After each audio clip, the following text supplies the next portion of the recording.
वह पथ क्या, वह पथ क्या, वह पथिक क्या, वह पथ क्या, वह पथिक क्या, जिस पथ में बिखरे शूल ना हो। वह पथ क्या, वह पथिक क्या, जिस पथ में बिखरे शूल ना हो। और वह नाविक क्या, वह नाविक क्या, वह नाविक की धैर्य कुशलता ही क्या, जब धाराएं प्रतिकूल न हो, जब धाराएं प्रतिकूल न हो। नमस्कार साथियों, मैं केपी ठाकुर आप सभी का BACS एकेडमी के इस ऑनलाइन यूट्यूब प्लेटफॉर्म पर बहुत बहुत स्वागत करता हूं, हृदय से वंदन करता हूं एवं आज के इस वीडियो लेक्चर में आप सभी का दिल से अभिनंदन करता हूं। साथियों, इससे पहले वाले हमने दोनों वीडियो लेक्चर में पढ़ा था सब्जेक्ट एंड ऑब्जेक्ट के बारे में। ओके, हमने क्या पढ़ा था? सब्जेक्ट एंड ऑब्जेक्ट के बारे में, यानी कि सब्जेक्टिव केस क्या होते हैं और ऑब्जेक्टिव केस क्या होते हैं। आज के वीडियो लेक्चर में हमको पढ़ना है, क्योंकि हम सब्जेक्टिव केस के बारे में ऑलरेडी हम पढ़ चुके हैं, ऑब्जेक्टिव केस के बारे में हम ऑलरेडी पढ़ चुके हैं। वर्ब जो हमारी होती है, यानी कि मेन वर्ब के बारे में भी हम पढ़ चुके हैं। इसके बाद में हेल्पिंग वर्ब के बारे में भी हम पढ़ चुके हैं। हेल्पिंग वर्ब के बारे में मैंने आपको लास्ट लेक्चर में बताया था कि कुछ होती है सिंगुलर हेल्पिंग वर्ब और कुछ होती है प्लूरल हेल्पिंग वर्ब। ओके, आज के वीडियो लेक्चर में हमको स्टार्ट करना है साथियों एक बहुत महत्वपूर्ण topic, very important topic, tense. आज के वीडियो लेक्चर में हमको पढ़ना है टेंस। अब जनरली देखा जाए तो टेंस होता क्या है, ठीक है, टेंस के कितने प्रकार होते हैं, टेंस को समझने के लिए हमें किन बेसिक कॉन्सेप्ट्स की नीड होती है, हमें किन मूलभूत चीज़ों की ज़रूरत होती है। तो आइए इन्हीं सारी चीज़ों को समझने के लिए, कंप्रीहेंड करने के लिए, एनालिसिस करने के लिए आज का वीडियो लेक्चर मैं आपके सामने लेकर आया हूँ। तो स्टार्ट करते हैं, टेंस को समझते हैं। टेंस क्या होता है, टेंस कितने प्रकार के होते हैं। तो आपने नॉर्मली एक वर्ड सुना होगा प्रेजेंट, प्रेजेंट। इसी तरह से आपने एक और वर्ड सुना होगा पास्ट, और इसी तरह से आपने एक और वर्ड सुना होगा फ्यूचर। अब इस प्रेजेंट वर्ड को, पास्ट वर्ड को और फ्यूचर वर्ड को मैं लिंक कर रहा हूँ टेंस से। ओके, प्रेजेंट टेंस होता क्या है?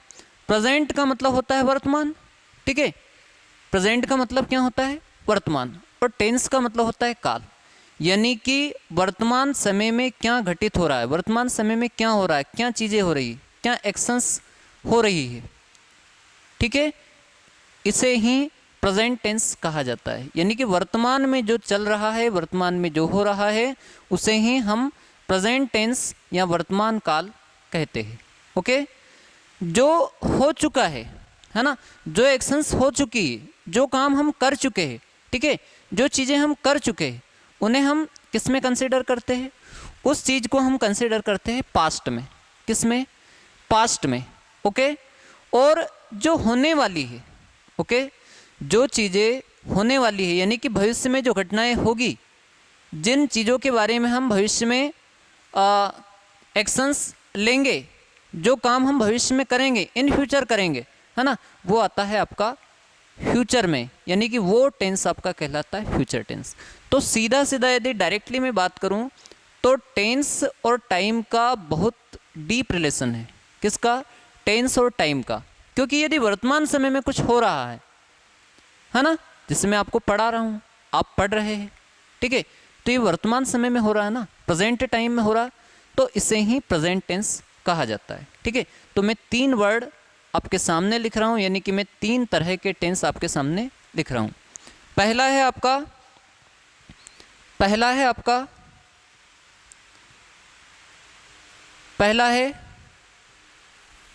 Present tense. क्या है? पहला है प्रेजेंट टेंस। ओके, पहला टेंस है present tense, present tense. Second जो टेंस है उसका नाम है पास्ट टेंस। क्या है? Past tense. और टेंस का जो तीसरा टाइप है, टेंस का आपका जो तीसरा टाइप है उसका नाम है फ्यूचर टेंस। क्या है? Future tense. हिंदी में यदि बात मैं करूं तो आप प्रेजेंट टेंस को जनरली वर्तमान काल बोलते हैं। क्या बोलते हैं? वर्तमान काल। प्रेजेंट टेंस को आप कहते हैं वर्तमान काल। ओके, पास्ट टेंस को आप कहते हैं भूतकाल, क्या बोलते हैं, भूतकाल। और फ्यूचर टेंस को आप कहते हैं भविष्यकाल, क्या कहा जाता है इसे, भविष्यकाल। एक बार पुनः मैं आपको एक्सप्लेन कर रहा हूँ, जो चीज़ें वर्तमान में हो रही, जो घटनाएं वर्तमान में घटित हो रही, उन्हें हम कहेंगे प्रेजेंट टेंस यानी कि वर्तमान काल। जो चीज़ें पास्ट में हो चुकी है ना, जो काम हम पास्ट में कर चुके हैं, उसे आप कहेंगे पास्ट टेंस यानी कि भूतकाल। ओके। और जो काम अब आप भविष्य में करेंगे, जो भी काम आप भविष्य में करेंगे, उसे आप क्या कहेंगे, भविष्यकाल यानी कि फ्यूचर टेंस। ओके। तो ये तो हुए टेंस के मेनली 3 टाइप्स, है ना, मुख्य रूप से 3 प्रकार। कौन कौन से, एक तो है प्रेजेंट टेंस, एक है पास्ट टेंस और एक है फ्यूचर टेंस। अब हम देखते हैं कि इन तीनों ही टेंस के 4 सब टाइप होते हैं। ओके। इन तीनों ही टेंस के 4 सब टाइप होते हैं, उनकी बात हम करेंगे। ठीक है। तो फर्स्ट ऑफ ऑल हम देखेंगे प्रेजेंट टेंस, है ना। तो प्रेजेंट टेंस का हम फर्स्ट टाइप देखेंगे, प्रेजेंट टेंस का हम फर्स्ट टाइप देखेंगे। प्रेजेंट टेंस का आपका फर्स्ट टाइप होता है, प्रेजेंट टेंस का फर्स्ट टाइप होता है प्रेजेंट सिंपल टेंस। कौन सा, present simple tense, present simple tense, है ना। ये हो गया आपका प्रेजेंट टेंस का फर्स्ट टाइप।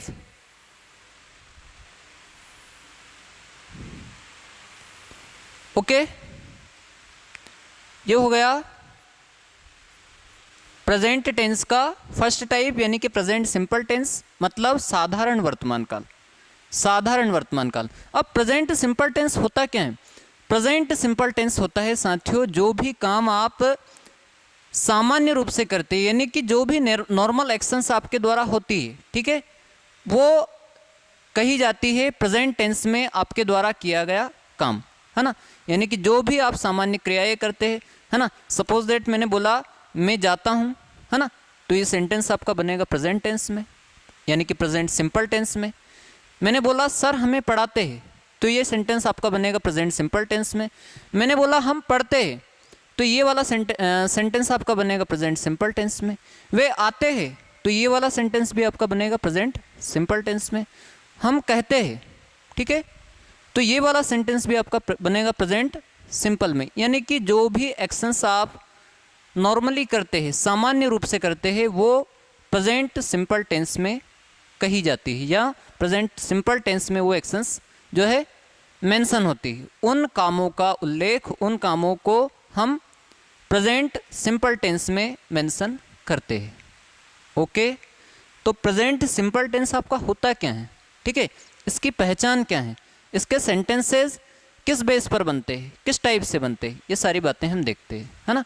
तो प्रेजेंट सिंपल टेंस जो है, यदि मैं हिंदी में बात करूं, तो प्रेजेंट सिंपल टेंस की सबसे बड़ी पहचान ये है कि इसके हिंदी सेंटेंसेस के अंत में, यानी कि इसके हिंदी वाक्यों के अंत में ता है, ती है एवं ते है, ठीक है। इसके हिंदी वाक्यों के अंत में क्या क्या आएगा, पहचान क्या होगी इसकी, इसके हिंदी वाक्यों के अंत में, ठीक है, इसके हिंदी वाक्यों के अंत में क्या क्या आता है, या तो ता है, ठीक है, या ती है, ठीक है, या ती है, या फिर ते है। यानी कि जिस टेंस के हिंदी वाक्यों के अंत में, जिस टेंस के हिंदी सेंटेंसेस के अंत में ता है, ती है या ते है इत्यादि शब्द आते हो, तो उसे प्रेजेंट सिंपल टेंस कहा जाता है। ओके। अब किस टाइप से आपके सेंटेंस बनेंगे आप ये देखिए। ओके। सपोज दैट मैंने बोला मैं जाता हूँ, है ना, मैं जाता हूँ, है ना, तो आप मैं के लिए क्या लिखेंगे, आई, है ना, आई यानी मैं, ठीक है, और गो यानी क्या होता है, जाना। तो सिंपल बात है, आपका ये सेंटेंस बन गया, मतलब आई गो। ओके। मैं जाता हूँ यानी कि आई गो। अब इसको बनाने के रूल्स क्या क्या हैं, ठीक है, अब हम रूल्स पर चर्चा करेंगे। तो आपको मैं सबसे जो इम्पोर्टेंट रूल है, प्रेजेंट सिंपल टेंस का वो बता देता हूँ, यानी कि इसका स्ट्रक्चर क्या होता है। इस टेंस के सेंटेंसेस हम जब बनाते हैं तो उसका स्ट्रक्चर कैसा होना चाहिए, वो किस बेस पर बनने चाहिए, ठीक है, ये बात मैं आपको बताता हूँ। ओके, तो इसका स्ट्रक्चर होता है, स्ट्रक्चर इसका स्ट्रक्चर होता है आपका, ठीक है, इस टेंस का स्ट्रक्चर होता है सब्जेक्ट, क्या होता है, सब्जेक्ट प्लस वर्ब की फर्स्ट फॉर्म प्लस आता है आपका एस, ईएस या आईईएस, ठीक है। चलिए मैं यहाँ पर लिख दे रहा हूँ, थोड़ा सा यहाँ पे स्पेस कम है तो ये स्ट्रक्चर में यहाँ लिख दे रहा हूँ, ठीक है। सबसे पहले क्या आता है, सबसे पहले आता है सब्जेक्ट, सब्जेक्ट के बाद में आता है वर्ब की फर्स्ट फॉर्म, वर्ब की फर्स्ट फॉर्म के बाद में आता है एस या ईएस या आईईएस, ठीक है। वर्ब की फर्स्ट फॉर्म जो है उसके एंड में या तो एस लगेगा या ईएस लगेगा या आईईएस लगेगा, और सेंटेंस में यानी कि स्ट्रक्चर में आपको सबसे लास्ट में लिखना होता है ऑब्जेक्ट। ओके, क्या लिखना होता है, ऑब्जेक्ट। अब आपको एक बात समझनी है, क्या बात समझनी है, यदि आपका सब्जेक्ट आई हो, आपका सब्जेक्ट यू हो, आपका सब्जेक्ट वी हो या आपका सब्जेक्ट दे हो, ठीक है, ये चारों सब्जेक्ट हो, तो इन चारों सब्जेक्ट के साथ में आपको जो वर्ब लगेगी, है ना, इट मीन्स इन चारों सब्जेक्ट के बाद में आपको वर्ब की फर्स्ट फॉर्म का यूज़ करना है ना, वर्ब की कौन सी फॉर्म, वर्ब की फर्स्ट फॉर्म का यूज़ करना है, और वर्ब की फर्स्ट फॉर्म के बाद में आपको एस या ईएस का यूज़ नहीं करना है, ठीक है। यदि आप इन चारों सब्जेक्ट वाले सेंटेंस में वर्ब की फर्स्ट फॉर्म के बाद में एस या ईएस का यूज़ कर रहे तो ये बात गलत है, ठीक है ना। आपको इन चारों सब्जेक्ट में वर्ब की फर्स्ट फॉर्म के साथ एस या ईएस या आईईएस का यूज़ नहीं करना है, ठीक है, नहीं करना है। ओके, किन चार सब्जेक्ट के साथ में आपको एस, ईएस या आईईएस वर्ब के एंड में लगाने हैं वो बात मैं आपको बता रहा हूँ। सपोज दैट आपका सेंटेंस, आपका सब्जेक्ट हो ही, क्या हो, ही, ठीक है, आपका सब्जेक्ट हो शी, आपका सब्जेक्ट हो इट या आपका सब्जेक्ट हो नेम, है ना। तो यदि ये चारों सब्जेक्ट आपके हैं, इन चारों सब्जेक्ट के बाद में आपको वर्ब की first form plus S, E S या आईईएस, है ना, या तो एस या ईएस या आईईएस इनका यूज़ करना है, ठीक है। तो हमने एक सेंटेंस अभी बनाया था, मैं जाता हूँ, अब मैं आपके सामने सारी चीज़ें लिखी हुई है, अब खुद एक बार एनालिसिस करके देखो कि जब आई लिखा है, यू लिखा है, वी लिखा है, दे लिखा है, ठीक है, तो इनके बाद में यदि वर्ब की फर्स्ट फॉर्म लगेगी तो वर्ब की फर्स्ट फॉर्म के साथ एस, ईएस या आईईएस नहीं लगेगा, ठीक। तो यहाँ पर हमने आई के बाद में जो वर्ब लिखी, आई के बाद में हमने लिखी है वर्ब गो, है ना। अब गो के एंड में यदि आप एस, ईएस या आईईएस यहाँ पर लगाते हैं, इसका मतलब आप रॉन्ग डायरेक्शन में जा रहे हैं, है ना। ऐसा आपको नहीं करना है, सिंपल आपका सेंटेंस बनेगा आई गो, ठीक। सपोज दैट एक सेंटेंस है, वे क्रिकेट खेलते हैं, क्या है, वे क्रिकेट, ठीक है, वे क्रिकेट खेलते हैं, ये आपका एक सेंटेंस है। अब वे यानी कि दे, तो वे के लिए हम लिखेंगे दे, PLAY, प्ले यानी होता है खेलना, ठीक है, और क्रिकेट को हम बोलेंगे क्रिकेट, है ना। तो इस टाइप से आपका सेंटेंस बनेगा, दे प्ले क्रिकेट। अब रूल वापस याद रखना है, क्योंकि आपका दे है इसलिए इसके एंड में, इसके साथ वर्ब के एंड में एस, ईएस या आईएस नहीं लगेगा, ठीक। तो आपने लिखा दे प्ले क्रिकेट, है ना। दे यहाँ पर क्या है, दे यहाँ पर आपका एक सब्जेक्ट है, क्या है, दे यहाँ पर आपका एक सब्जेक्ट है, ठीक है। प्ले क्या है, प्ले आपकी यहाँ पर वर्ब है, और वर्ब कैसी है, मेन वर्ब है। क्रिकेट जो है, क्रिकेट यहाँ पर आपका एक ऑब्जेक्ट है, क्या है, ऑब्जेक्ट है ना। यहाँ पर आई जो लिखा है, ये आई आपका सब्जेक्ट है। गो जो लिखा है, गो यहाँ पर आपका एक मेन वर्ब है ना। तो इस टाइप से आपके सेंटेंसेस बनते हैं।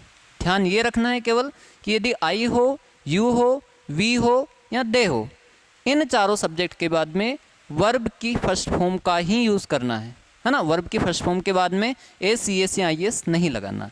लेकिन यदि ये चारों सब्जेक्ट है तो आपको वर्ब की फर्स्ट फॉर्म के बाद में एस, ई एस या आई एस लगाना है। ठीक है, इतना मैं रफ कर रहा हूँ। आपसे उम्मीद करता हूँ कि आप स्क्रीनशॉट लेंगे। आप प्लीज़ स्क्रीनशॉट लीजिए, क्योंकि बहुत इंपॉर्टेंट सेशंस हमारे होने वाले हैं।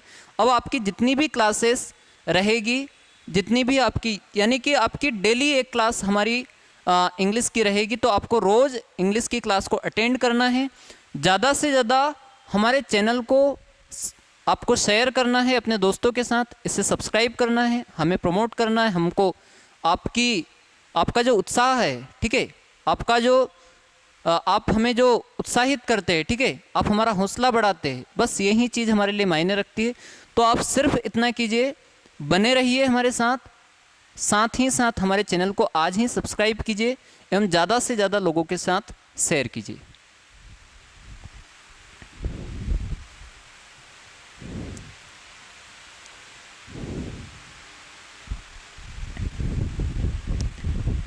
उम्मीद करता हूं साथियों कि आप स्क्रीनशॉट ले चुके होंगे। अब मैं आगे बढ़ता हूं और कुछ और सेंटेंसेस की तरफ हम बढ़ते हैं। ठीक है, कुछ और सेंटेंसेस हम बनाते हैं।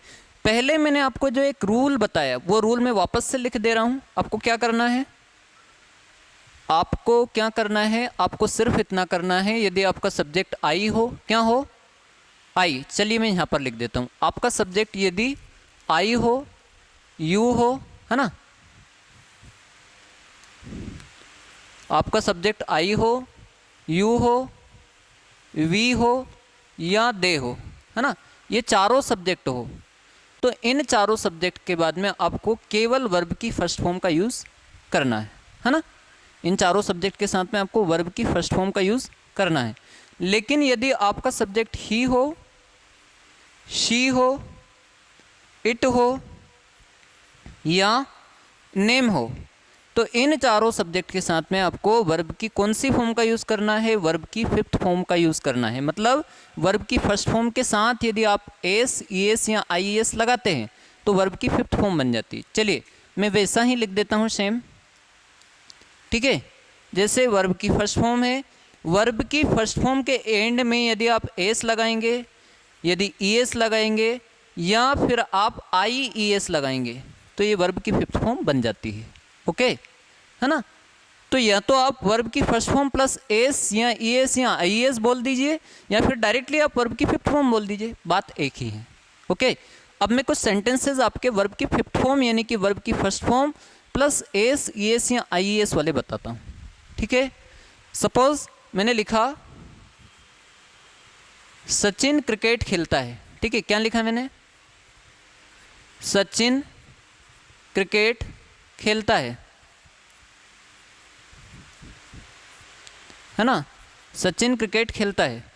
तो सचिन के लिए हम क्या लिखेंगे, सचिन, है ना, सचिन हमारा सब्जेक्ट है। ठीक है, P L A Y, play, play यानी होता है खेलना, और प्ले के एंड में आपको लगाना है एस, है ना, तो बन जाएगा आपका प्लेस, सचिन प्लेस, है ना, क्रिकेट, सचिन प्लेस क्रिकेट। ठीक है, तो ये आपका सेंटेंस बन गया। अब आपने ध्यान दिया मैंने क्या बोला कि यदि आपके सेंटेंस में या तो ही हो या शी हो या इट हो या नेम हो, तो उसके बाद जो वर्ब आती है, ये वर्ब आ गई, इस वर्ब के एंड में आपको या तो एस लगाना है या ई एस लगाना है या आई ई एस लगाना है। ठीक, तो हमने एस लगा दिया तो प्लेस से बन गया प्लेस, है ना, सेंटेंस हमारा बन गया सचिन प्लेस क्रिकेट। ठीक, मैंने अगला एक सेंटेंस लिखा, वह खाना बनाती है, वह खाना बनाती है। ओके, यानी कि किसी लड़की के बारे में बात हो रही, वह खाना बनाती है ना, तो वह के लिए लिखेंगे हम शी, क्या लिखेंगे, शी, है ना। एम ए के ई, मेक का मतलब होता है बनाना, क्या होता है, बनाना, और मेक के एंड में हमको लगाना होगा एस, है ना, तो बन जाएगा मैक्स, है ना, और खाने को बोलते हैं फूड, है ना, खाना या भोजन को बोलते हैं फूड। अब आप खुद गौर कर लीजिएगा यहाँ पर सी क्या है। यदि आप देखेंगे तो यहाँ पर सी जो है ये एक सब्जेक्ट है। कैसा सब्जेक्ट है, ये एक सिंगुलर सब्जेक्ट है ना। मेक्स जो लिखा है ये वर्ब की फिफ्थ फॉर्म है। कौन सी फॉर्म है? वर्ब की फिफ्थ फॉर्म। और फुड जो लिखा है ये अपने आप में एक ऑब्जेक्ट है ना। यहाँ पर क्रिकेट जो वर्ड लिखा है, क्रिकेट आपका ऑब्जेक्ट है। क्या है? ऑब्जेक्ट है। प्लेस जो लिखा हुआ है ना, प्लेस ये वर्ब की कौन सी? फिफ्थ फॉर्म है। और सचिन जो लिखा है ये आपका एक सब्जेक्ट है। और सब्जेक्ट कैसा है? सिंगुलर सब्जेक्ट है। ओके, तो इस टाइप से आपको इस अप्रोच के साथ में सेंटेंसेस को समझना है कि कहाँ पे आपका वर्ब की फर्स्ट फॉर्म का यूज़ होगा और कहाँ पर आपका वर्ब की फिफ्थ फॉर्म का यूज़ होगा। ठीक है, तो ये दो सेंटेंसेस हमने समझे। कुछ और सेंटेंस हम समझते हैं। सपोज मैंने लिखा वे, ठीक है ना, वे नदी में, है ना, वे नदी में तैरते हैं। ठीक है, वे नदी में तैरते हैं, है ना, वे नदी में तैरते हैं। तो आपका सेंटेंस क्या बनेगा? They, okay, they swim, okay, they swim in the, they swim in the river. ठीक है, तो ध्यान दीजिए आप, यहाँ पर क्या क्या लिखा है। यहाँ पर आपका लिखा है, यहाँ पर लिखा है सबसे पहले दे लिखा है ना। तो दे आपका क्या है? दे अपने आप में एक प्लूरल सब्जेक्ट है। कैसा सब्जेक्ट है? प्लूरल सब्जेक्ट है। तो जब दे लिखा है तो आपके सामने क्लियरली लिखा हुआ है कि यदि दे है तो दे के साथ में ओनली क्या आएगा? वर्ब की फर्स्ट फॉर्म, है ना। तो ये वर्ब की फर्स्ट फॉर्म है। ठीक, ये वर्ब की फर्स्ट फॉर्म है ना, ये वर्ब की फर्स्ट फॉर्म है। वे नदी में तैरते हैं, दे swim in the river.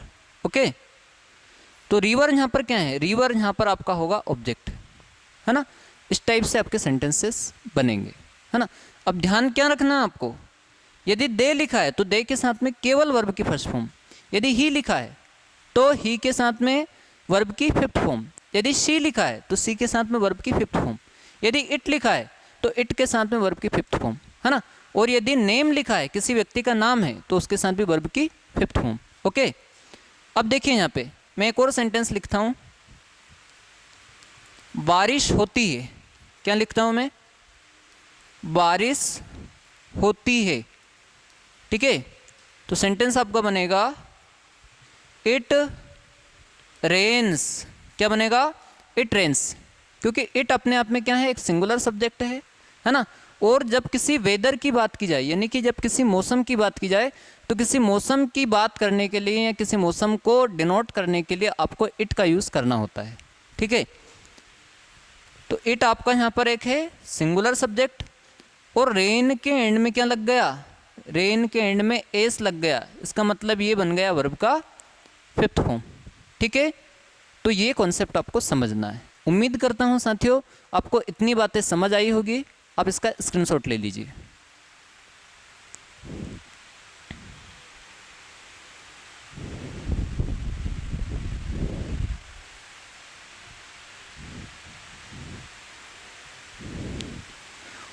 I hope आप स्क्रीनशॉट ले चुके होंगे। तो ये तो है हमारे एफर्मेटिव सेंटेंसेस। किस टाइप के sentences? Affirmative sentences. Affirmative sentences आपके इस बेसिस पर बनते हैं, इस आधार पर बनते हैं। अब हमको देखने होंगे कि प्रेजेंट सिंपल टेंस के नेगेटिव सेंटेंस कैसे बनते हैं, इसके नकारात्मक वाक्य कैसे बनते हैं। ठीक है, तो इसको मैं रफ कर रहा हूँ और मैं हेडिंग डाल रहा हूँ आपके सामने नेगेटिव सेंटेंस की। किसकी? Negative sentence. Okay, negative sentence के आपके सामने मैं हेडिंग डाल रहा हूँ, है ना। नेगेटिव, एक मिनट,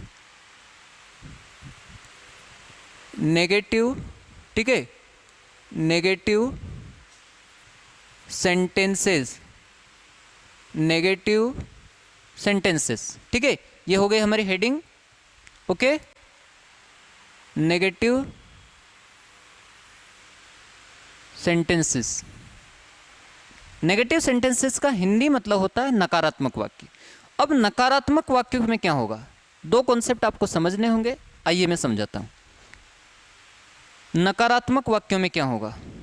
नकारात्मक वाक्यों में आपको आपका जो आई वाला सब्जेक्ट है, यानी कि जो सब्जेक्ट आई है, आई के साथ, यू के साथ, वी के साथ और दे के साथ, इन चारों सब्जेक्ट के साथ, किन किन के साथ, आई यू वी दे, है ना, इन चारों सब्जेक्ट के साथ में आपको यूज करना होगा डू नॉट। किसका? डू नॉट, या जिसको हम शॉर्ट में बोलते हैं डोंट, है ना, डू नॉट या डोंट का यूज आपको करना होगा। ठीक, इन चारों सब्जेक्ट के साथ। और डू नॉट या डोंट के बाद में वर्ब की कौन सी फॉर्म? वर्ब की फर्स्ट फॉर्म। और यदि आपका यदि आपके सेंटेंस में सब्जेक्ट ये वाले हैं, यानी कि ही है, क्या है, ही है, शी है, इट है या नेम है, ये चारों सब्जेक्ट है, ही शी इट नेम, ओके, तो इन चारों सब्जेक्ट के साथ में आपको यूज करना होगा डज नॉट का। किसका?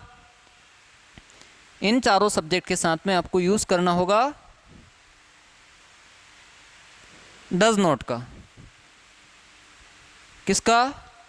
डज नॉट का, या जिसको शॉर्ट में बोलते हैं डजंट। क्या बोलते हैं? डजंट, ठीक है, या तो डज नॉट या डजंट, ओके। अब देखो सेंटेंस कैसे बनेंगे। अब क्या यहीं तक हमारा सेंटेंस सीमित रहेगा? नहीं, इसके बाद में आपको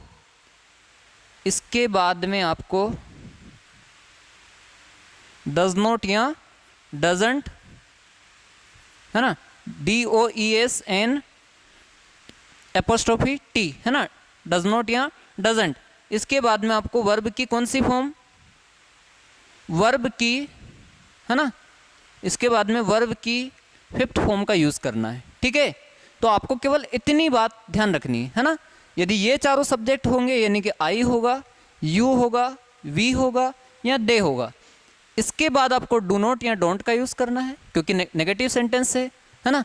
और यदि आपका सब्जेक्ट ही है, शी है, इट है या नेम है, तो इन चारों सब्जेक्ट के साथ में आपको डज नॉट या डजंट का यूज करना होगा। ठीक है, अब सेंटेंसेस कैसे बनाएंगे आइए मैं समझाता हूं आपको।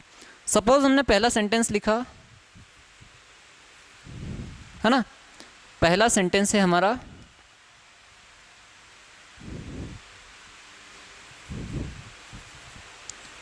मैं वहाँ, ठीक है, मैं वहाँ नहीं जाता हूँ, है ना, मैं वहाँ नहीं जाता हूँ, ठीक है, मैं वहाँ नहीं जाता हूँ, है ना। तो सेंटेंस आपका बनेगा आई, है ना, आई डोंट गो देयर, ठीक है, आई डोंट गो देयर, है ना, मैं वहाँ नहीं जाता हूँ, ओके। तो मैंने बोला क्या आपको कि यदि आपके सेंटेंस में आई हो, या आपके सेंटेंस में वी हो, या आपके सेंटेंस में यू हो, या आपके सेंटेंस में दे हो, इन चारों सब्जेक्ट के बाद में आपको डोंट का यूज़ करना है या डू नॉट का यूज़ करना है, और उसके ठीक बाद आपको वर्ब की फर्स्ट फॉर्म का यूज़ करना है। कौन सी फॉर्म का? वर्ब की फर्स्ट फॉर्म का, है ना, और लास्ट में आपको ऑब्जेक्ट का यूज़ करना है। ठीक है, तो इस टाइप से हमारा सेंटेंस बनेगा। एक और सेंटेंस में लेता हूँ, हम,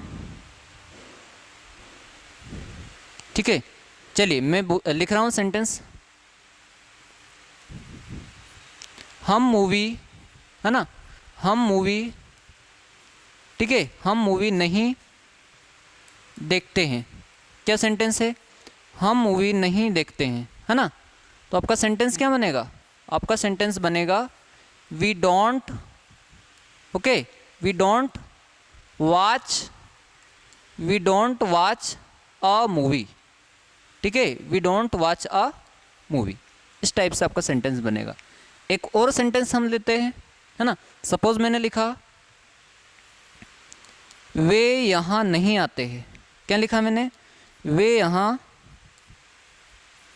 है ना, वे यहाँ नहीं आते हैं, वे यहाँ नहीं आते हैं। तो सेंटेंस आपका क्या बनेगा? दे, है ना, they don't come here, okay, क्योंकि दे के बाद में आपको डोंट का यूज़ करना है, डोंट के ठीक बाद में आपको वर्ब की फर्स्ट फॉर्म का यूज़ करना है, ओके।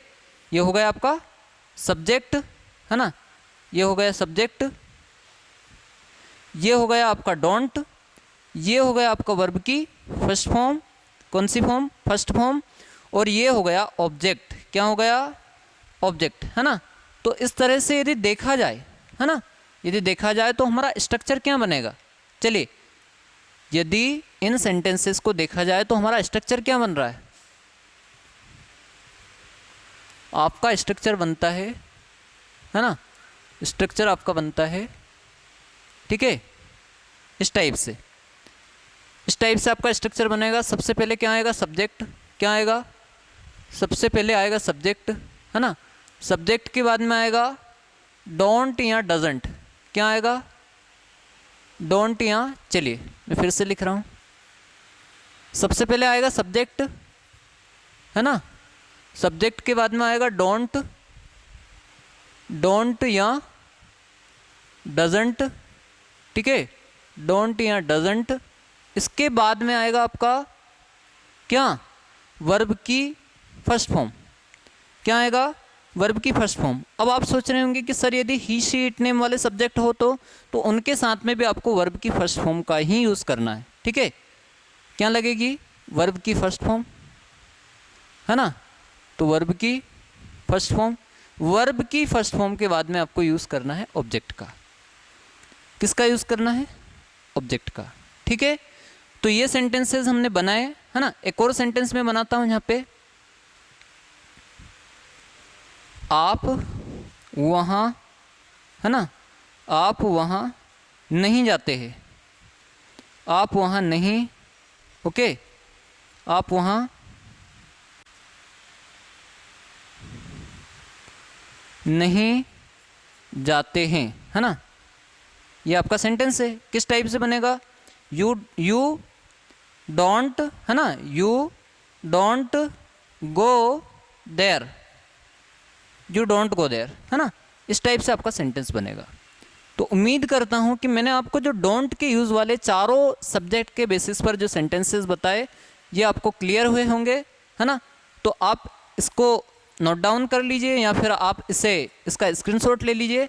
इसके बाद में डजंट का जो यूज़ है, इसके बाद डजंट का जो यूज़ है उसके बेसिस पर आपको सेंटेंसेस बनाकर बताऊंगा, ओके।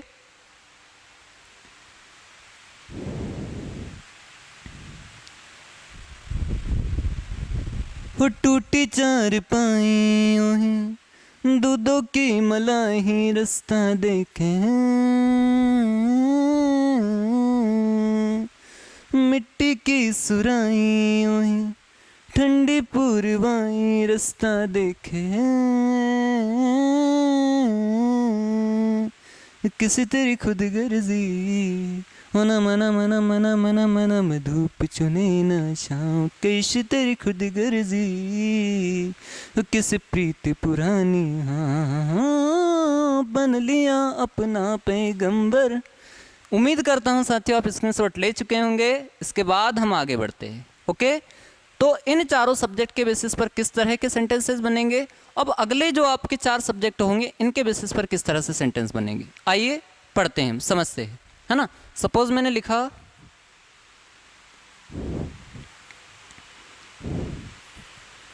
वह मुझे नहीं जानता है, क्या लिखा मैंने, वह मुझे, है ना, वह मुझे नहीं जानता है, ठीक है, वह मुझे नहीं जानता है ना, ये सेंटेंस है आपका। इसका क्या होगा, किसी लड़के के बारे में बात की जा रही, किसके बारे में, किसी लड़के के बारे में। अब मैंने क्या बताया आपको कि यदि आपके सेंटेंस में ही हो, यदि आपके सेंटेंस में सी हो, यदि आपके सेंटेंस में इट हो, या यदि आपके सेंटेंस में नेम हो, तो इन चारों के बाद में आपको किसका यूज़ करना है, इन चारों के बाद में आपको यूज़ करना है डज नॉट का या डजंट का, ठीक है, जिसे आप डज नॉट या डजंट कह सकते हैं, ठीक। तो वह मुझे नहीं जानता, है ना, सेंटेंस आपका बनेगा ही डज नॉट या ही डजंट, ठीक है, ही डजंट नो, ओके, मी। अब आप सोच रहे होंगे कि सर यहाँ पर नो तो जो है वर्ब की फर्स्ट फॉर्म है ना, और ही शी इट नेम के अकॉर्डिंग तो वर्ब की फिफ्थ फॉर्म आना चाहिए, लेकिन ऐसा नहीं होगा। ऐसा नेगेटिव सेंटेंसेस में नहीं होता है, ना ही ऐसा इंट्रोगेटिव सेंटेंसेस में होता है, केवल होता है तो एफर्मेटिव सेंटेंस में होता है ना। तो देख लीजिए आप, आपका ही क्या है? ही एक सब्जेक्ट है, ही एक सब्जेक्ट है, ठीक है, ही आपका एक सब्जेक्ट है। ये आपका डजंट लिखा है, क्या लिखा है? डजंट। नो आपकी जो है एक वर्ब की फर्स्ट फॉर्म है ना, नो जो है वर्ब की फर्स्ट फॉर्म है, और मी यहाँ पर आपका एक ऑब्जेक्ट है ना। तो इस तरह से आपका सेंटेंस बनेगा। सेकंड सेंटेंस मैं आपके सामने लिख रहा हूँ। सेकंड सेंटेंस मैं आपके सामने लिख रहा हूँ, है ना। नेहा, ठीक है, नेहा यहाँ, ठीक है, नेहा यहाँ, ठीक है, नेहा यहाँ नहीं आती है, नेहा यहाँ नहीं आती है, ठीक है। तो सेंटेंस आपका क्या बनेगा, है ना। सेंटेंस आपका बनेगा, नेहा को हम नेहा लिखेंगे, क्या लिखेंगे? नेहा को हम नेहा ही लिखेंगे, ओके। ये हमने नेहा लिखा। अब नेहा क्या है? Neha is name of a girl, है ना।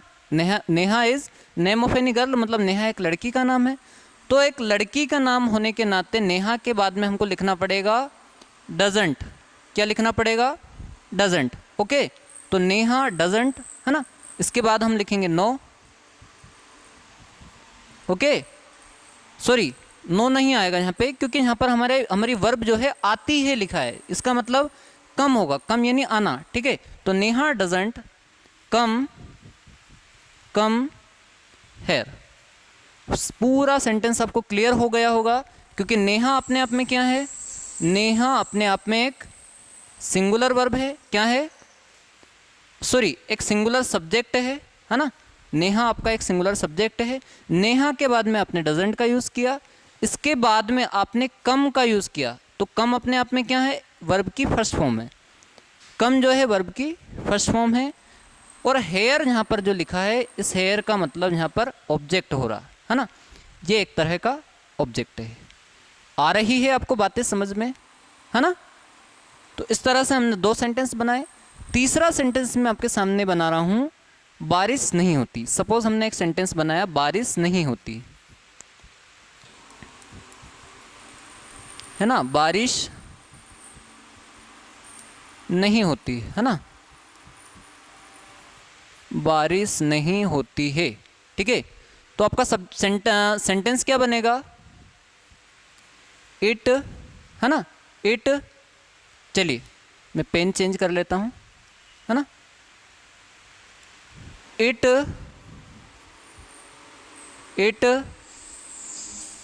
है ना, इट डजंट, है ना, रेन। इट डजंट रेन या इट डज नॉट रेन, है ना, बारिश नहीं होती, ठीक है। अब मैंने आपको बताया था कि जब भी आपको मौसम के बारे में बात करनी हो, यानी कि वेदर के बारे में बात करनी हो, तो वेदर को हमेशा डिनोट किया जाता है इट से। किससे? इट से, ओके। तो यहाँ पर हमने इट लिखा। इट क्या है? इट एक सिंगुलर सब्जेक्ट है। इसके साथ में हमने डजंट का यूज़ किया। डजंट के बाद में हमने रेन का यूज़ किया। तो रेन अपनी यहाँ पर है वर्ब की फर्स्ट फॉर्म। कौन सी फॉर्म? वर्ब की फर्स्ट फॉर्म। अब वापस से वही कॉन्सेप्ट, है ना। यदि ही शी इट नेम है, लेकिन वो सेंटेंस आपका नेगेटिव सेंटेंस है ना, प्रेजेंट सिंपल टेंस का, तो आपको वर्ब की फिफ्थ फॉर्म नहीं लगाना है, ओके। अगला सेंटेंस मैं आपको लिख रहा हूँ, रोहित, ठीक है, रोहित एसआई, है ना, रोहित एसआई की तैयारी, है ना, रोहित एसआई की तैयारी नहीं करता है ना। रोहित एसआई की तैयारी नहीं करता है, ठीक है। तो आपका सेंटेंस क्या बनेगा? आपका सेंटेंस इस टाइप से बनेगा, देखिए आप, रोहित, है ना, Rohit doesn't prepare, okay, Rohit doesn't prepare for SI, ठीक है, Rohit doesn't prepare for SI. आया समझ में? हुआ क्या? हुआ ये, देखिए, रोहित क्या है? रोहित आपका सिंगुलर सब्जेक्ट है। कैसा सब्जेक्ट है? सिंगुलर सब्जेक्ट है। सिंगुलर सब्जेक्ट के साथ में आपको नेगेटिव सेंटेंस में डजंट का यूज़ करना है या डज नॉट का यूज़ करना है, ठीक है। तो हमने डजंट का यूज़ कर दिया। इसके बाद में आपको वर्ब की कौन सी फॉर्म लिखनी है, आपको वर्ब की फर्स्ट फॉर्म लिखनी है ना।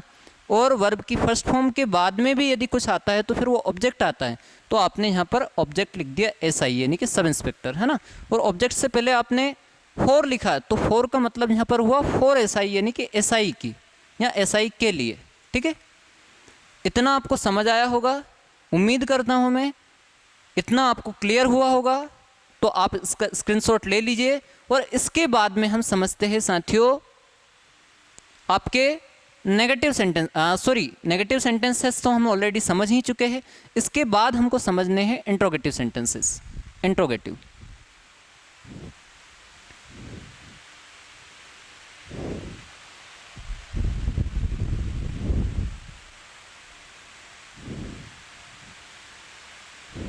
इसके बाद आपको समझने हैं इंट्रोगेटिव सेंटेंसेस। ओके, तो इसे मैं रफ कर रहा हूँ। ओके, अब हमको समझने हैं इंट्रोगेटिव सेंटेंसेस, मतलब प्रश्नवाचक वाक्य। कैसे वाक्य? प्रश्नवाचक वाक्य, ठीक है। तो ये हेडिंग आपकी क्या होगी? हेडिंग आपकी होगी interrogative. Okay, interrogative sentences, interrogative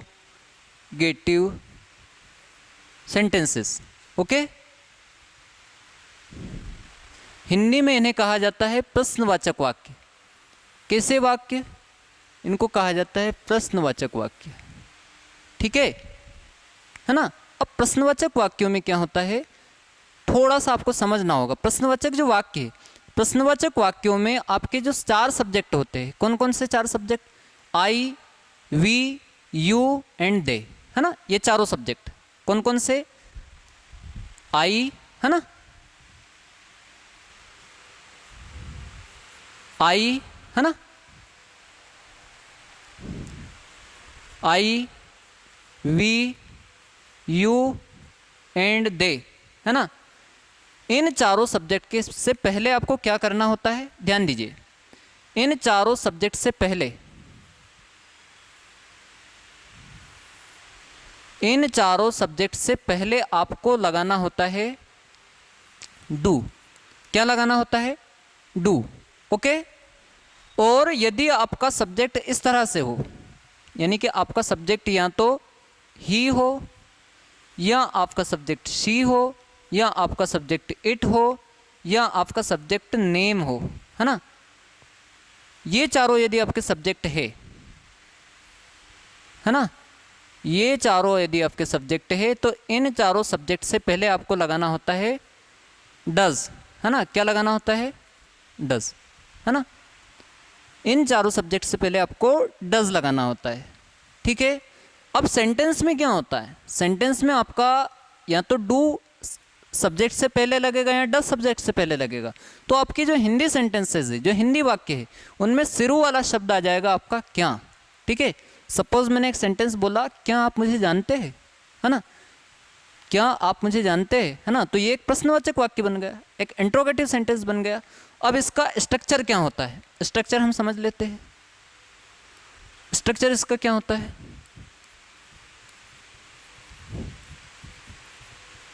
structure, है ना। तो स्ट्रक्चर आपका इस तरह से होगा, स्ट्रक्चर इस तरह से होगा। सबसे पहले आएगा डू, है ना, या डज। सबसे पहले क्या आ जाएगा? डू या डज। डू या डज के बाद में आएगा सब्जेक्ट। सब्जेक्ट के बाद में आएगा वर्ब की कौन सी फॉर्म? First form. और वर्ब की फर्स्ट फॉर्म के बाद में आएगा ऑब्जेक्ट, है ना। तो डू या does plus subject plus verb की फर्स्ट फॉर्म प्लस ऑब्जेक्ट, ठीक। तो आप अब कुछ सेंटेंसेस समझ लीजिए, है ना। सपोज मैंने एक सेंटेंस लिखा, क्या आप, है ना, क्या आप मुझे, है ना, क्या आप मुझे जानते हैं, है ना, क्या आप मुझे जानते हैं, ठीक है। तो देखिए आप लिखा है ना, सेंटेंस में क्या लिखा? आप। आपको इंग्लिश में क्या कहेंगे हम? यू, है ना। यू से पहले आपको क्या लगाना है, आप खुद चेक कर लीजिए। यू से पहले आपको डज लगाना है या डू लगाना है? आपको यू से पहले डू लगाना है, ठीक है। तो यू से पहले हम लिखेंगे डू, ओके। इतना सेंटेंस हमारा बन गया डू यू। ओके, इसके बाद हमको लिखनी है वर्ब की फर्स्ट फॉर्म। तो नो यानी होता है जानना। ओके, और सबसे लास्ट में हमको लिखना है मी, है ना। तो सेंटेंस आपका बन जाएगा, वाक्य आपका बन जाएगा डू यू नो मी। क्या बन जाएगा? डू यू नो मी, है ना। एक और सेंटेंस हम लेते हैं। क्या वे, है ना, क्या वे यहाँ, क्या वे यहाँ आते हैं, क्या वे यहाँ आते हैं, है ना। तो सेंटेंस आपका क्या बनेगा? ध्यान दीजिए, सेंटेंस आपका बनेगा, सबसे पहले तो आप बताइए वे को आप इंग्लिश में क्या लिखेंगे? वे को आप इंग्लिश में लिखेंगे दे। क्या लिखेंगे? दे, है ना। दे, और दे से पहले क्या लगेगा? डू। तो डू दे, है ना। फिर आपकी आ जाएगी वर्ब की फर्स्ट फॉर्म यानी कि कम, और यहाँ के लिए हैर। सेंटेंस आपका बन जाएगा डू दे कम हैर, है ना। क्या बन जाएगा? Do they come hair. Okay, एक और सेंटेंस मैं आपके सामने लिख रहा हूं। क्या मैं, ठीक है, क्या मैं वहां जाता हूं, है ना। क्या मैं वहां जाता हूं, ठीक है, ये आपका सेंटेंस है। इंग्लिश सेंटेंस आपका क्या बनेगा? सबसे पहले तो आप मे को क्या लिखेंगे इंग्लिश में? मे को आप लिखेंगे आई। क्या लिखेंगे? मे को आप लिखेंगे आई, है ना। और आई से पहले क्या लगता है? आई से पहले लगता है डू। आई से पहले लगता है डू, है ना। तो डू आई, है ना, go there, do I go there. बहुत सिंपल है, आप केवल स्ट्रक्चर को मैच कर लीजिए। स्ट्रक्चर में जो लिखा है सिर्फ वो ही आएगा, है ना। स्ट्रक्चर में जैसा लिखा है उसी सीक्वेंस में आपको सेंटेंस में लिखना है। सपोज स्ट्रक्चर में सबसे पहले लिखा है डू या डज, तो आपको पता होना चाहिए कि आई, यू, वी या दे, इन चारों से पहले आपको डू लगाना है ना। तो आई से पहले हमने क्या लगा दिया? डू। इसके बाद में वर्ब की फर्स्ट फॉर्म, इसके बाद में ऑब्जेक्ट, ठीक। तो do I go there, clear?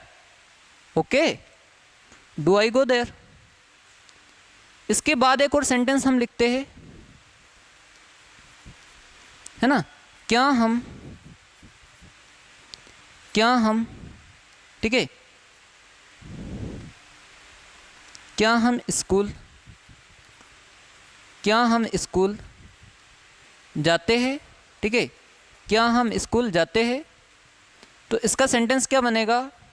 Do we, okay, do we go to school, do we go to school.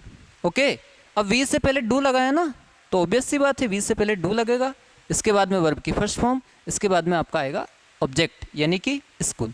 तो उम्मीद करता हूँ इतना आप समझ चुके होंगे। बहुत ही सिंपल वे में, बहुत ही सिस्टेमेटिक तरीके से, बहुत ही व्यवस्थित तरीके से मैं आपको सारी चीज़ें एक्सप्लेन कर रहा हूँ, है ना। और साथ ही आपसे उम्मीद करता हूँ कि जितनी मेहनत हम आपके लिए कर रहे हैं, तो हमको आपसे रिवार्ड में केवल ये चाहिए कि आप हमारे चैनल से जुड़ें, है ना। आप हमारे चैनल को सब्सक्राइब करें और ज़्यादा से ज़्यादा लोगों को हमारे चैनल के साथ जोड़ें। धन्यवाद। तो आप इसका स्क्रीनशॉट ले लीजिए। इसके बाद हम समझते हैं, देखो ये तो मैंने आपको चारों जो सेंटेंस है ना, ये सेंटेंसेस मैंने आपको समझाए हैं डू वाले, यानी कि डू का यूज़ किन से पहले करना। अब मैं आपको ये समझाता हूँ कि डस का यूज़ आपको किन से पहले करना है। तो आपके सामने लिखा हुआ है सब कुछ, ठीक है। ही, शी, इट, नेम से पहले आपको डस का यूज़ करना है। आइए समझते हैं। ये मैं इरेज कर रहा हूँ।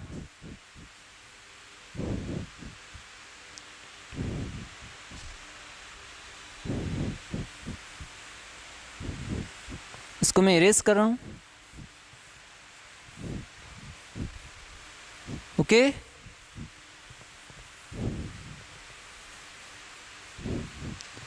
एक सेंटेंस मैंने लिखा, क्या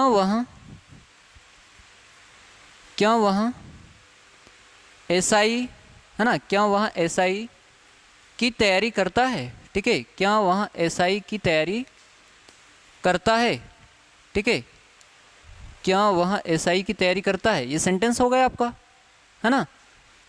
तो आपके सेंटेंस में क्या लिखा है, वह, क्या लिखा है, वह, यानी कि सीधी सी बात है किसी लड़के के बारे में बात की जा रही। तो सबसे पहले तो आपको लिखना होगा ही, क्या लिखना होगा, ही, है ना। सबसे पहले आपको लिखना होगा ही से पहले आपको क्या लिखना होगा, अब आप ही बताइए, डू लिखना होगा या डज, आपको लिखना होगा डज, ओके। तो आप सबसे शुरू में लिखेंगे डज, है ना, does he prepare, okay, does he prepare for SI, does he prepare for SI, है ना, मतलब क्या वह एसआई की तैयारी करता है। अब आप समझ लीजिए, ये डज जो है यहाँ पर हो रही है आपकी, डज जो है यहाँ पर आपकी हो रही है, डज जो है ये है हेल्पिंग वर्ब, है ना। ही जो है आपका यहाँ पर सब्जेक्ट, और सब्जेक्ट कैसा, सिंगुलर सब्जेक्ट। प्रिपेयर आपकी जो है यहाँ पर वर्ब की फर्स्ट फॉर्म, है ना, और फॉर एसआई में जो एसआई लिखा है ये यहाँ पर आपका बन जाएगा ऑब्जेक्ट, ठीक। अब आप सोच रहे होंगे कि सर फॉर क्यों लिखा, तो फॉर इसलिए लिखा क्योंकि एसआई के लिए, मतलब सब इंस्पेक्टर के लिए, तो फॉर एसआई, ठीक। इस तरह से आपका सेंटेंस बनेगा। एक और सेंटेंस हम लेते हैं, क्या वह, है ना, चलिए मैं ये वाला पेन ले लेता हूँ, आपको डिफ़िकल्टी फील नहीं होनी चाहिए। क्या वह, क्या वह, है ना, क्या वह अपनी, ठीक है, क्या वह अपनी माँ की सेवा करती है ना, क्या वह अपनी माँ की सेवा करती है, ठीक है। तो सेंटेंस आपका बनेगा डज, है ना, does see, okay, does C serve, है ना, सर्व का मतलब होता है सेवा करना, ठीक है। तो डज सी सर्व, है ना, does C serve her mother, okay, does C serve her mother. अब क्या है सेंटेंस में, है ना, सेंटेंस में आपने वह लिखा है ना, किसी लड़की के रिगार्डिंग बात हो रही, किसी लड़की के बारे में बात हो रही, इसलिए हमने सबसे शुरू में क्या लिख दिया, इसलिए हमने सबसे शुरू में लिखा शी, है ना, ये सी लिखा, ये आपका एक सब्जेक्ट हो गया। सब्जेक्ट कैसा, सिंगुलर सब्जेक्ट। तो सिंगुलर सब्जेक्ट से पहले आपको लगाना होता है डज, है ना। तो डज आपकी क्या है, डज है यहाँ पर एक हेल्पिंग वर्ब, क्या है, हेल्पिंग वर्ब, ठीक। इसके बाद में जो सर्व लिखा है ये सर्व है ना, तो सर्व का मतलब होता है सेवा करना। तो ये आपकी हो गई वर्ब की कौन सी फॉर्म, फर्स्ट फॉर्म। इसके बाद लिखा हर मदर, हर मदर का मतलब होता है ना, उसकी माँ, उसकी माता, ठीक है। किसी लड़की के रिगार्डिंग बात हो रही तो आपको लिखना है हर मदर, किसी लड़के के रिगार्डिंग यदि बात कर रहे हैं आप तो आपको लिखना है हिज मदर, ठीक। इस तरह से आपका सेंटेंस ये बनता है, ओके। तो ये दो सेंटेंसेस हमने समझे। आइए अब हम अपना तीसरा सेंटेंस समझते हैं, ओके, डस के यूज़ वाला। तो इन दो सेंटेंसेस को मैं रफ कर रहा हूँ, इन दोनों सेंटेंसेस को मैं रफ कर रहा हूँ। अगला हमारा सेंटेंस है, अगला हमारा सेंटेंस है क्या, है ना, क्या बारिश, क्या बारिश होती है।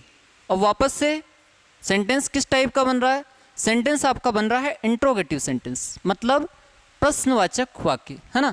तो प्रश्नवाचक वाक्य के एंड में, प्रश्नवाचक वाक्य के अंत में आपको क्वेश्चन मार्क लगाना होता है, प्रश्न चिन्ह लगाना होता है, ठीक है।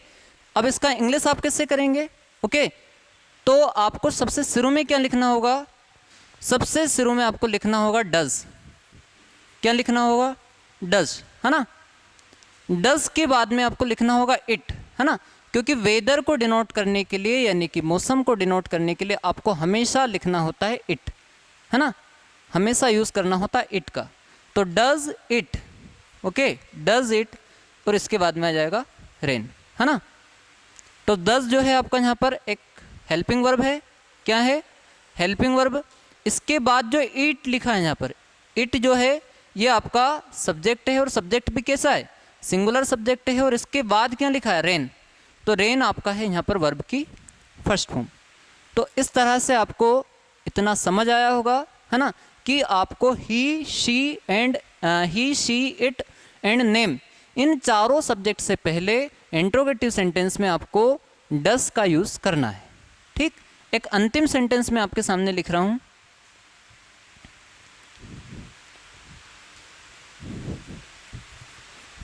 क्या रोहन तुम्हें जानता है? क्या रोहन, ओके, क्या रोहन तुम्हें, क्या रोहन तुम्हें जानता है? ठीक है, ये क्वेश्चन मार्क है आपका। तो सेंटेंस आपका क्या बनेगा? सेंटेंस आपका बनेगा डज, ओके, डज रोहन, है ना, डज रोहन। वर्ब आ जाएगी आपकी नो, KNOW, नो, है ना। इसके बाद में ऑब्जेक्ट आ जाएगा आपका यू। तो सारे पार्ट्स ऑफ स्पीच आप समझ लीजिए। डज जो है आपका यहाँ पर, है ना, डज अपने आप में क्या है, एक हेल्पिंग वर्ब है। ठीक, ये एक हेल्पिंग वर्ब है। इसके बाद रोहन जो है, रोहन आपका अपने आप में एक सिंगुलर सब्जेक्ट है। कैसा सब्जेक्ट है? Singular subject. तो मैंने आपको बताया कि सिंगुलर सब्जेक्ट से पहले, यानी कि ही से पहले, शी से पहले, इट से पहले और नेम से पहले आपको यूज़ करना होता है डस का। और कैसे वाले सेंटेंसेस में? इंट्रोगेटिव सेंटेंस में। इसके बाद में लिखा है नो। क्या लिखा है? नो। तो नो है यहाँ पर वर्ब की फर्स्ट फॉर्म और सबसे लास्ट में लिखा है ऑब्जेक्ट। तो आप एक बार स्ट्रक्चर को मैच कर लीजिएगा। सबसे पहले आता है आपका डू या डज। क्या आता है? डू या डज। डू या डज के बाद में आता है आपका सब्जेक्ट। सब्जेक्ट के बाद में आता है आपका वर्ब की फर्स्ट फॉर्म और वर्ब की फर्स्ट फॉर्म के बाद में आता है ऑब्जेक्ट। क्लियर है इतना? तो आज का सेशन, आज का वीडियो लेक्चर हम इसी पॉइंट पर फिनिश करते हैं, है ना। और मैं आपसे उम्मीद करता हूं कि मेरे द्वारा आपको जितनी जानकारी दी जा रही है, जितना एक्सप्लेनेशन किया जा रहा है, वो एज इट इज़ समझ आ रहा होगा, है ना। तो आपसे बस इतनी सी उम्मीद है मेरी कि आप इसी तरह से हमें प्रमोट करते रहेंगे, हमें सपोर्ट करते रहेंगे और हमारे चैनल से ज़्यादा लोगों को जोड़ते रहेंगे। आप हमारे चैनल की जो लिंक है वो आप अपने व्हाट्सएप स्टेटस पर लगा लीजिएगा और हमारे जितने वीडियोज़ हैं, हमारे जितने वीडियो लेक्चर्स हैं, हमारी जितनी क्लासेस है, आपको ज़्यादा से ज़्यादा प्रमोट करनी है। ये आपकी एक मॉरल रिस्पॉन्सिबिलिटी, ये आपकी एक नैतिक जिम्मेदारी है। तो इन्हीं शब्दों के साथ आज के वीडियो सेशन को मैं फिनिश करता हूँ, समाप्त करता हूँ। आप सभी का बहुत बहुत धन्यवाद। आप सभी का तहे दिल से धन्यवाद इतना सुनने, इतना समझने और इंग्लिश के प्रति इतना इंटरेस्ट पैदा करने के लिए। तो आपका बहुत बहुत धन्यवाद। Thank you so much. शुभ रात्रि, गुड नाइट।